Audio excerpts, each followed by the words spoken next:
الرحمن الرحیم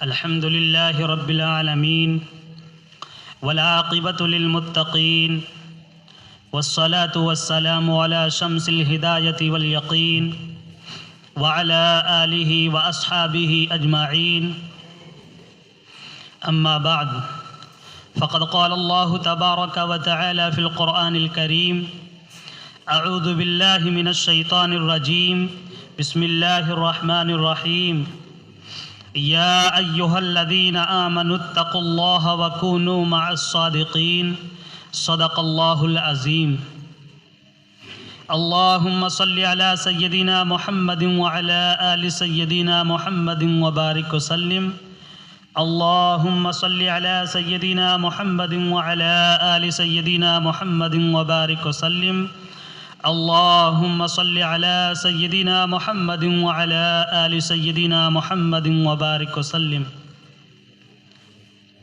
جب عشق سکھاتا ہے آداب خدا گاہی، جب عشق سکھاتا ہے آداب خدا گاہی، کھلتے ہیں غلاموں پر اسرار شہنشاہی۔ عطار ہوں رومی ہوں رازی ہو غزالی ہوں، کچھ ہاتھ نہیں آتا بے آہ سحر گاہی۔ آئین جواں مرداں حق گوئی و بے باکی، اللہ کے شعروں کو آتی نہیں روباہی۔ محترم بزرگوں اور بھائیوں، آج عربی کی 11 تاریخ ہے۔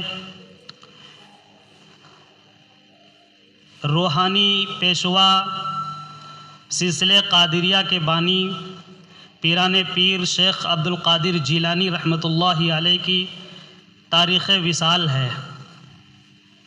آج ہی کے دن، آج ہی کی تاریخ میں شیخ عبد القادر جیلانی رحمۃ اللہ علیہ اس دنیا سے پردہ فرمائے تھے۔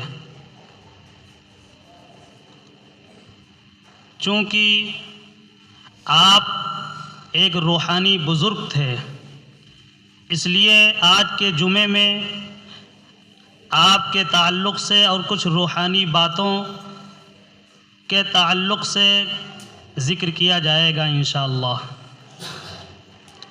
ہر انسان 10 چیزوں سے بنا ہے: آگ، پانی، مٹی، ہوا، نفس، یہ 5 چیزیں ہیں۔ اس کے علاوہ سر، خفی، اخفا، قلب، روح، یہ 5 چیزیں ہیں۔ مجموعی اعتبار سے 10 چیزیں ہیں۔ 10 چیزوں سے ایک انسان بنا ہے۔ انسان روحانی اعتبار سے جب محنتیں کرتا ہے، ذکر کرتا ہے، اللہ کا نام لیتا ہے، تلاوت قرآن کرتا ہے، تو ان محنتوں کی وجہ سے انسان کے اندر جو 5 لطیفے ہیں، سر ہے، خفی ہے، اخفا ہے، قلب ہے، روح ہے، یہ سب کے سب ذاکر ہو جاتے ہیں۔ اس کا دل بھی ذاکر ہو جاتا ہے، اس کی روح بھی ذاکر ہو جاتی ہے، اور اس کے جو دیگر لطائف ہیں، اس کو روحانی اصطلاحات میں، تصوف کی اصطلاحات میں لطائف بولا جاتا ہے۔ ہر لطیفہ انسان کا ذاکر ہو جاتا ہے، یعنی اللہ کا نام لینے والا ہو جاتا ہے۔ صرف زبان ہی اللہ کا نام نہیں لیتی ہے، بلکہ انسان کے جسم کے اعضاء بھی ذاکر ہو جاتے ہیں اور وہ اللہ کا نام لینے لگتے ہیں۔ جب انسان کوشش کرتا ہے اور انسان لگاتار مجاہدے کرتا ہے، ان مجموعی اعتبار سے انسان کے اندر 2 چیزیں ہیں، ایک خیر ہے اور ایک شر ہے۔ یہ من جانب اللہ، ہر انسان کے اندر خیر کا مادہ بھی رکھا گیا ہے اور شر کا مادہ بھی رکھا گیا ہے۔ جب انسان کو بہترین ماحول ملتا ہے، اچھی صحبت نصیب ہوتی ہے، تو انسان کے اندر جو خیر کا مادہ ہے وہ غالب ہو جاتا ہے، نمایاں ہو جاتا ہے، تو وہ انسان نیک ہو جاتا ہے اور بہت ہی اللہ کا ولی بن جاتا ہے۔ لیکن اگر ایک اچھا سا انسان، اس کو برا ماحول مل جاتا ہے یا بری صحبت مل جاتی ہے، تو اس کے اندر کا جو شر کا مادہ ہے، وہ شر کا مادہ غالب ہو جاتا ہے اور وہ انسان پھر موذی ہو جاتا ہے، شرری ہو جاتا ہے اور وہ بہت ہی گنہگار ہو جاتا ہے، بڑا پاپی ہو جاتا ہے، اس کو نیک کام کرنے کا ارادہ ہی نہیں رہتا ہے، نیک لوگوں سے اس کو دوری ہو جاتی ہے، اور وہ نیک کام کرنا چاہتا ہی نہیں ہے، بلکہ اس کا من ہی نہیں لگتا ہے کہ کوئی نیک کام کرے، کیونکہ اس کے اندر کا جو ایک مادہ شر کا ہے وہ غالب ہے، تو جس کی وجہ سے وہ گناہ پہ گناہ کیے جاتا ہے، گناہ کی نفرت اس کے دل کے اندر نہیں پیدا ہوتی ہے، اور اس طرح دھیرے دھیرے وہ اللہ سے بہت دور ہو جاتا ہے۔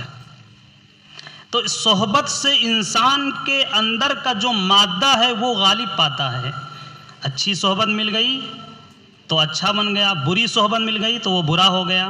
اسی لیے قرآن عظیم الشان میں اللہ تبارک و تعالیٰ نے فرمایا ہے، یا ایھا الذین آمنوا اتقوا اللہ وکونوا مع الصادقین، اے ایمان والو اللہ سے ڈرو، وَكُونُوا مَعَ الصَّادِقِينَ، اور دوسرا حکم اللہ یہ دے رہے ہیں کہ صادقین سچے لوگوں کے ساتھ ہو جاؤ۔ جو ہمارے بندوں میں سچے لوگ ہیں، جو نیک ہیں، جو ہمارے قریبی ہیں، جو اہل اللہ ہیں، جو بزرگان دین ہیں، جو تقوی اور طہارت کے حامل ہیں، اچھی خوبیوں کے حامل ہیں، نیک ہیں، ان نیکوں کے ساتھ ہو جاؤ، ان کی صحبت اختیار کرو، ان سے تعلق رکھو، ان کے پاس برابر ملتے رہو، جاتے رہو، بیٹھتے رہو، ان کی صحبت اختیار کرو۔ یہ قرآن کا حکم ہے، اور ہمارا عقیدہ ہے کہ جب تک قرآن کی یہ آیت قرآن میں رہے گی، یعنی جب تک قرآن موجود رہے گا روئے زمین پر، تب تک صادقین لوگ بھی اس روئے زمین پر موجود رہیں گے۔ کیونکہ ہمارے ذہن میں ایک وسوسہ آتا ہے کہ آج کے ڈیٹ میں نیک کون ہے، کہاں نیک لوگ رہ گئے ہیں۔ ایک وسوسہ، یہ شیطانی وسوسہ ہوتا ہے۔ اگر نیک لوگ دنیا کے اندر نہیں رہیں گے تو یہ قرآن کی آیت تو جھوٹی ہو جائے گی، کیونکہ قرآن کی آیت میں اللہ نے تو صاف فرمایا ہے کہ صادقین سچے لوگوں کے ساتھ ہو جاؤ۔ تو صادقین ہر دور میں اور ہر وقت، ہر زمانے میں روئے زمین پر موجود رہے ہیں۔ اب ہماری ضرورت ہے کہ ہم ان کو تلاشیں، اور ہم ان کا پتہ کریں کہ کون لوگ نیک ہیں، تو ان کے ساتھ ان کی صحبت ہم اختیار کریں، ان سے اپنا تعلق بنائیں۔ اونٹ جو لوگ پالتے ہیں، اونٹ جانور پالتے ہیں، جانور کے پالنے کے بھی اثرات آ جاتے ہیں، چونکہ جانور جو لوگ پالتے ہیں تو ان کے بیچ رہنا ہوتا ہے۔ اونٹ جو پالتے ہیں، لکھا ہے کہ ان کے اندر ضد کی صفت پیدا ہو جاتی ہے، ہٹ دھرمی کی صفت پیدا ہو جاتی ہے۔ جو لوگ گھوڑے پالتے ہیں، ان کے اندر شجاعت پیدا ہو جاتی ہے، بہادری پیدا ہو جاتی ہے۔ جو لوگ بکری پالتے ہیں، لکھا ہے کتابوں میں کہ بکری کے پالنے کی وجہ سے عاجزی اور انکساری کی صفت پیدا ہو جاتی ہے۔ تو یہ جانور کے پالنے اور ان کے بیچ رہنے کے جب اثرات انسان کے اوپر آ جاتے ہیں، تو ایک اچھا انسان کے ساتھ اگر کوئی رہے گا، ایک برا سے برا، گندا سے گندا انسان کوئی اچھے انسان کے ساتھ ہو جائے گا، تو کیسے اس کی اچھائی اس میں منتقل نہیں ہوگی، کیسے جو ہے اس کے اثرات اس کے اوپر نہیں پڑیں گے۔ صحبت کے بڑے اثرات ہوتے ہیں۔ انسان جہاں یہ 10 چیزیں بتائی گئی ہیں کہ 10 چیزوں کا مجموعہ ہے، اس اعتبار سے ایک انسان کا جسم ہے اور ایک روح ہے۔ انسان جسمانی اعتبار سے بھی مریض ہوتا ہے اور روحانی اعتبار سے بھی مریض ہوتا ہے۔ انسان کی روح بھی بیمار ہوتی ہے۔ جس طرح ایک انسان کو زندہ رہنے کے لیے، جسم کو سلامت رکھنے کے لیے غذا کی ضرورت پڑتی ہے، اسی طرح انسان کو اپنی روح سلامت رکھنے کے لیے، اپنی روح کو باقی رکھنے کے لیے، اپنی روح کو زندہ اور بیدار رکھنے کے لیے غذا کی ضرورت پڑتی ہے۔ چونکہ انسان کا جسم یہ مٹی سے بنا ہے، یہ انسان کا جسم مٹی سے بنا ہے، تو مٹی ہی سے اس کے جسم کی خوراک بھی اللہ کی طرف سے طے ہے۔ لیکن انسان کی روح مٹی سے نہیں ہے، انسان کی روح من جانب اللہ ہے، اوپر سے ہے، اللہ کے امور میں سے ایک امر ہے۔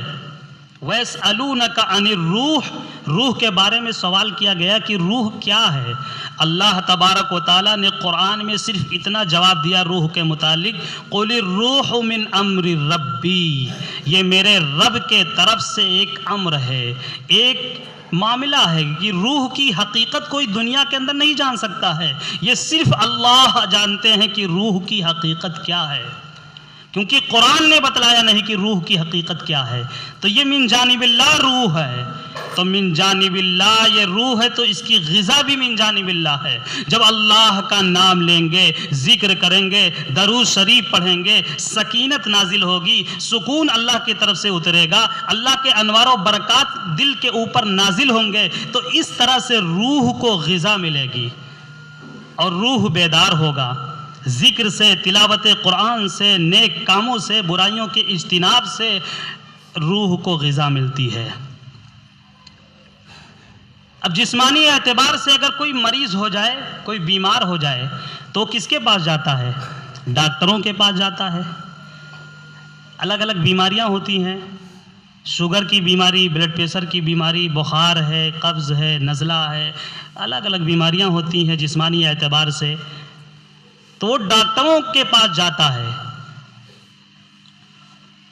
اور پھر دوائیاں بھی الگ الگ ہوتی ہیں، الگ الگ کوالٹی کی ہوتی ہیں، علاج کرنے والی دوائیاں بھی الگ الگ ہوتی ہیں، کوئی دوا ایلوپیتھک ہے، کوئی ہومیوپیتھک ہے، آیورویدک ہے، یونانی ہے، لیکن سارے دواؤں کا مقصد کیا ہوتا ہے کہ بیماری ختم ہو جائے۔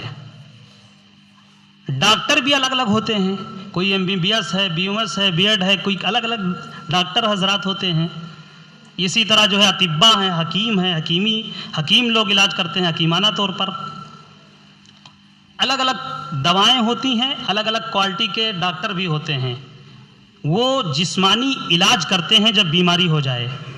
اسی طرح روحانی جب بیماری ہوتی ہے، روحانی بیماری کیا ہے؟ روحانی بیماری کینہ ہے، بغض ہے، تکبر ہے، ناموری ہے، شہرت ہے، ریاکاری ہے، یہ سب بیماری ہیں، باطنی بیماری اس کو کہا جاتا ہے۔ روحانی بیماریاں ہیں، یہ روحانی امراض ہیں جو ہمارے نیک کاموں کو بھی یہ ختم کر دیتی ہیں، جلا کر راکھ کر دیتی ہیں۔ اگر بغض ہے، کینہ ہے، تکبر ہے، ریاکاری ہے تو اچھا سے بھی اچھا کام کریں، لیکن اگر اس بیماری کا علاج ہم نے نہیں کیا ہے تو یہ بیماری ان کو بھی ختم کر ڈالتی ہے جو نیک کام کرتے ہیں۔ تو ان کا علاج شرط ہے، ضروری لازم ہے کہ ان کا علاج کیا جائے۔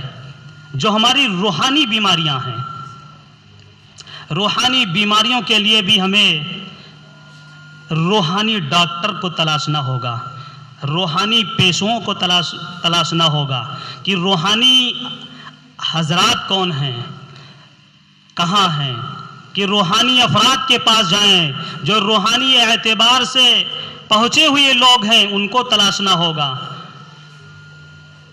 صحابہ کرام رضی اللہ تعالی عنہم اجمعین اسلام قبول کرنے سے پہلے روحانی بیماری میں مبتلا تھے، لیکن ان کو سب سے طبیب اعظم، جو دنیا کے سب سے بڑے ڈاکٹر جن کو روحانی اور جسمانی کہا جائے، ہمارے نبی حضرت محمد مصطفیٰ صلی اللہ علیہ وسلم جب مل گئے صحابہ کرام کو، تو صحابہ کرام کا کیسا علاج ہوا اور کس پائے کا علاج ہو گیا صحابہ کرام کا کہ جو خود نہ تھے راہ پر اوروں کے ہادی بن گئے، جو خود نہ تھے راہ پر اوروں کے ہادی بن گئے، کیا نظر تھی جس نے مردوں کو مسیحا کر دیا۔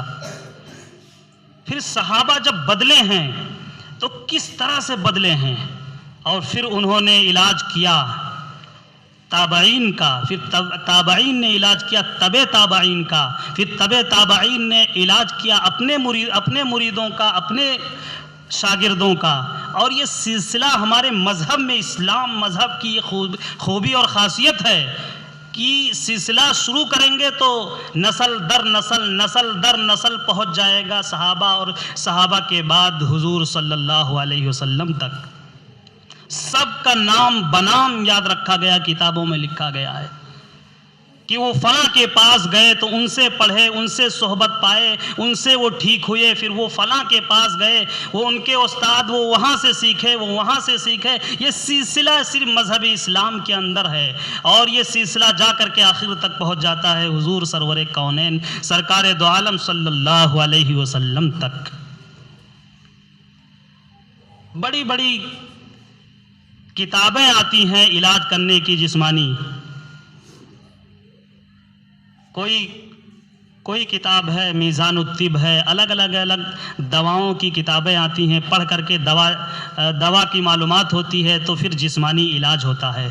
اسی طرح روحانی بیماری کے علاج کے بھی اوپر کتابیں بڑی لکھی گئی ہیں۔ سب سے بڑی کتاب قرآن عظیم الشان ہے۔ قرآن میں بتلایا گیا ہے کہ اس چیز کا کیا علاج ہے۔ جو روحانی ڈاکٹر ہیں، جو روحانی پیشوا ہیں، جو بڑے بڑے شیوخ اور مشائخ اور بزرگان دین گزرے ہیں، وہ روحانی ڈاکٹر گزرے ہیں، انہوں نے کوئی اپنے طرف سے نہیں نسخہ بتایا کہ اس چیز پر عمل کرو گے یا اس چیز کا ورد کرو گے یا یہ وظیفہ اپناؤ گے تو تمہارا علاج ہو جائے گا، تم ٹھیک ہو جاؤ گے، اللہ کے قریبی بن جاؤ گے، اللہ کے ولی بن جاؤ گے، اللہ کا قرب نصیب ہو جائے گا، محبت الہی تمہارے دل کے اندر پیدا ہو جائے گی۔ وہ کوئی نسخہ اپنے طرف سے نہیں دیے ہیں، بلکہ سب سے بڑی روحانی کتاب قرآن پاک سے نکال کر کے انہوں نے دیا ہے۔ چنانچہ استغفار بتلایا تو قرآن میں خود اللہ نے فرمایا استغفروا ربکم، کہ اپنے رب سے استغفار کرو، مغفرت طلب کرو۔ یہ قرآن کی آیت اور اللہ کا حکم ہے، اسی سے ماخوذ کر کے انہوں نے استغفار کا ورد بتلایا کہ صبح اور شام 100 مرتبہ استغفار ہر انسان کو پڑھنا لازم ہے۔ وہ استغفار پڑھے کیونکہ یہ قرآن کا حکم ہے، اللہ کا حکم ہے۔ اسی طرح درود شریف جو مشائخ نے بتلایا کہ صبح و شام کم سے کم 100 مرتبہ درود شریف پڑھا جائے، یہ درود شریف بھی اللہ کا حکم ہے۔ ان اللہ و ملائکتہ یصلون علی النبی یا ایھا الذین آمنوا صلوا علیہ وسلموا تسلیما۔ یہ اللہ کا حکم ہے کہ نبی پر درود و سلام بھیجو، یہ اللہ کا حکم ہے۔ یہ مشائخ کوئی اپنے طرف سے نسخہ نہیں بتائے بلکہ قرآن ہی سے نکال کر کے بتائے۔ وَاذْكُرْ رَبَّكَ فِي نَفْسِكَ تَضَرُّعًا وَخِيفَةً، یہ اللہ کا حکم ہے کہ اپنے رب کا نام لو اپنے جی میں، دل میں، چپکے چپکے گڑ گڑاتے ہوئے۔ یہ ذکر قلبی ہے، یعنی دل سے اللہ کا نام لیا جائے، ذکر کیا جائے، زبان حرکت نہ کرے بلکہ اللہ کی طرف تصور لے جایا جائے اور پھر اللہ کو یاد کیا جائے۔ اللہ تبارک و تعالیٰ کا حکم ہے فَقْرَؤُوا مَا تَيَسَّرَ مِنَ الْقُرْآنِ، کہ قرآن میں سے جو تمہیں سہولت ہو، جتنی آسانی ہو سکے تم قرآن کریم کی تلاوت کرو۔ یہ اللہ کا حکم ہے کہ قرآن کو پڑھنا تمہارے اوپر لازم ہے کہ تم قرآن کو پڑھو۔ اسی نسخے کو مشائخ نے بتلایا کہ صبح و شام قرآن کی تلاوت ہر ایک کو کرنا چاہیے۔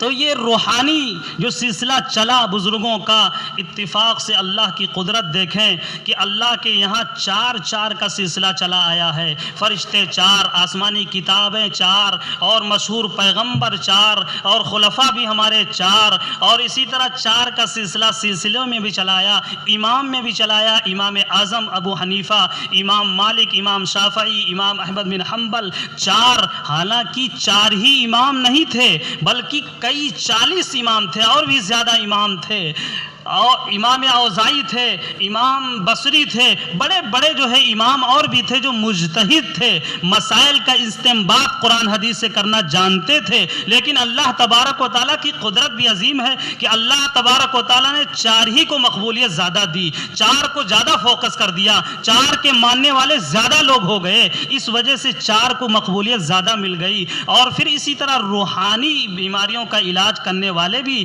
4 ہی اللہ کی طرف سے منظور نظر ہوئے، مقبول ہوئے اللہ کے یہاں۔ 4 سلسلہ ہوا، نقش بندیہ، سہر وردیہ، چشتیہ اور قادریہ۔ 4 امام تو قرآن اور حدیث سے مسائل کا استنباط کر کے ہم ذرا غور کریں کہ اگر 4 امام کا اور جو مجتہد امام گزرے ہیں، اگر ان کا احسان ہمارے اوپر نہ ہوتا، اگر وہ اتنی محنتیں اور اتنی کوششیں کر کے مسائل کو قرآن حدیث سے نہ نکالے ہوئے ہوتے، ہمارے سامنے وہ مسئلے نہ رکھے ہوئے ہوتے، تو آج ہمارے لیے شریعت پر چلنا کتنا مشکل ہو جاتا۔ ہمارے اندر اتنی لیاقت کہاں ہے، اتنی صلاحیت کہاں ہے کہ ہم سب قرآن سے مسائل کا استنباط کریں کہ یہ قرآن سے یہ مسئلہ نکل رہا ہے، حدیث سے یہ مسئلہ سمجھ میں آ رہا ہے، کہاں ہم سمجھ سکتے تھے؟ لیکن قربان جائیے ان کا احسان ہے ہمارے اوپر کہ انہوں نے محنتیں کی اور اپنی لیاقت اور صلاحیت کے بلبوتے پہ انہوں نے مسائل کا استنباط کر کے ہمارے سامنے رکھ دیا۔ اسی طرح روحانی سلسلے کہ جو بزرگان دین ہیں ان کا بھی احسان ہے کہ انہوں نے تمام طرح کے وظائف، تمام طرح کے طریقے، تمام طرح کی بیماریوں کی نشاندہی کر کے انہوں نے ہمارے سامنے رکھ دیا۔ قادریہ سلسلہ جو ہم سب جانتے ہیں وہ شیخ عبد القادر جیلانی رحمۃ اللہ علیہ کی طرف منسوب ہے۔ شیخ عبد القادر جیلانی رحمۃ اللہ علیہ کی آج تاریخ وصال ہے۔ آج 11 تاریخ کو شیخ عبد القادر جیلانی رحمۃ اللہ علیہ وفات پائے تھے، اور ان کے نام سے ایصال ثواب کیا جاتا ہے، فاتحہ کیا جاتا ہے۔ آج ہی کے دن کوئی تخصیص نہیں کرنی چاہیے، اس لیے کہ یہ کوئی ایسا امر نہیں ہے، ایسا کوئی شرعی چیز نہیں ہے کہ اس کو خاص کر کے جس دن جو ہے ان کی وفات ہو اسی دن ان کے نام پہ ایصال ثواب کیا جائے، فاتحہ خوانی کی جائے۔ یہی چیز خرابی آ جاتی ہے۔ کسی بھی دن ان کے نام پہ ایصال ثواب کر سکتے ہیں، فاتحہ کر سکتے ہیں، ایصال ثواب کرنا چاہیے، فاتحہ کرنی چاہیے۔ شیخ عبد القادر جیلانی رحمۃ اللہ علیہ ہم سب تو جانتے ہوں گے، ان کی سوانح حیات وقت نہیں کہ اب بتلایا جائے۔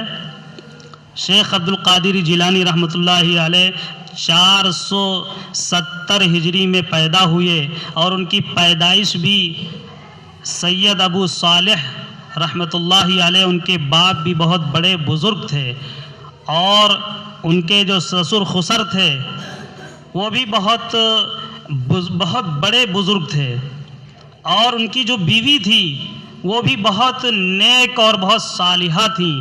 شیخ عبد القادر جیلانی رحمۃ اللہ علیہ کی والدہ جو تھیں بہت نیک تھیں۔ وہ سیب کا واقعہ سنے ہوں گے کہ سیب ان کے والد صاحب نے کھا لیا تھا، اور پھر باغ میں جا کر کے انہوں نے توبہ کی غرض سے 10 سال تک محنتیں کی، پھر شادی کی ہوئی، اور پھر شیخ عبد القادر جیلانی رحمۃ اللہ علیہ 471 ہجری میں پیدا ہوئے، اور زندگی میں بڑی محنتیں، بڑے مجاہدے کیے، تعلیمی اعتبار سے بڑی محنتیں، بھوک کی شدت، پیاس کی شدت، فقر و فاقہ کی نوبت تھی، غربت تھی، اور بڑی محنتیں کی۔